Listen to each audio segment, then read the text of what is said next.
Hello 318. So I want to go through week 2 really quickly so that you have a general idea of how things are going. The assignment I will cover specifically on the assignment page, so make sure you check the video there. So week 2 overview, you are going to start with, and you can see that all of this is laid out.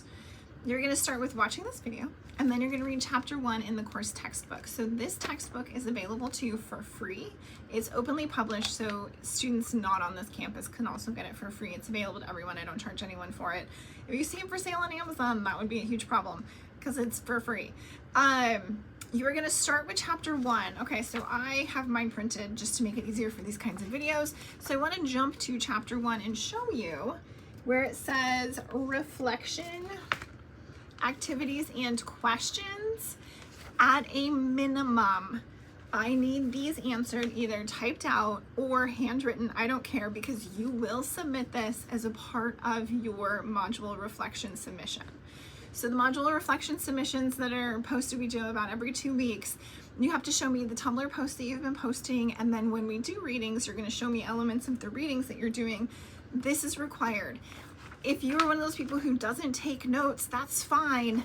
This is required, and it's scattered throughout each of the chapters. So at a minimum, you need to complete this as a part of your reading. If you do extra above that, perfect. If you don't, perfect. Doesn't matter as long as I get the answers to these.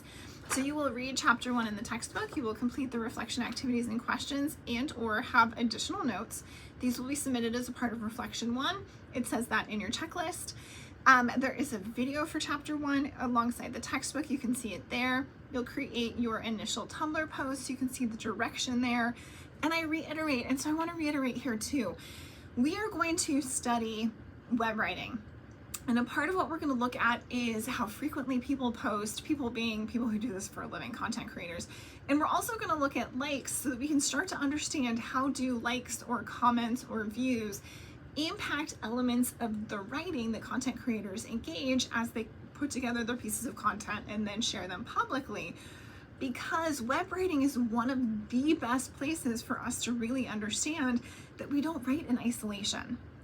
We don't. We get feedback, and feedback does not always look like comments on a draft. It can look a myriad of different ways, and so we want to understand what that is.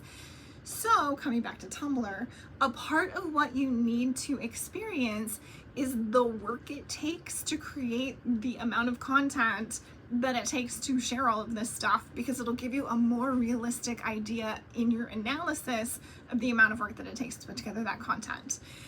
So a part of what we're doing with Tumblr is practicing writing, practicing short form writing, but we're also practicing posting and kind of posting on a schedule or posting routinely during the week and understanding and reflecting on what is the work of that? What does it take to do that? Okay, so you're going to read chapter 1, start with your posts. Then you're going to read chapter 2 in the book, which covers the web writing rhetorical situation. There are scattered throughout here reflection activities and questions, but I do want to draw your attention to page 37.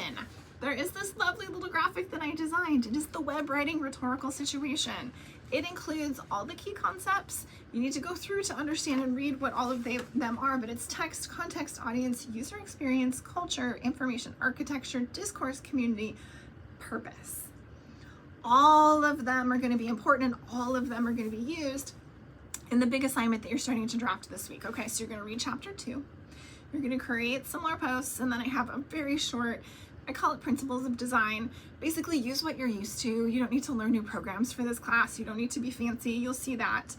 Then you're going to start working through the content reflection assignment. Again, there's another video for that. And then you can see what you can submit and how all of that works. So for this week, you're reading chapters, you're creating notes based on this, you're starting a longer assignment, and you have Tumblr posts.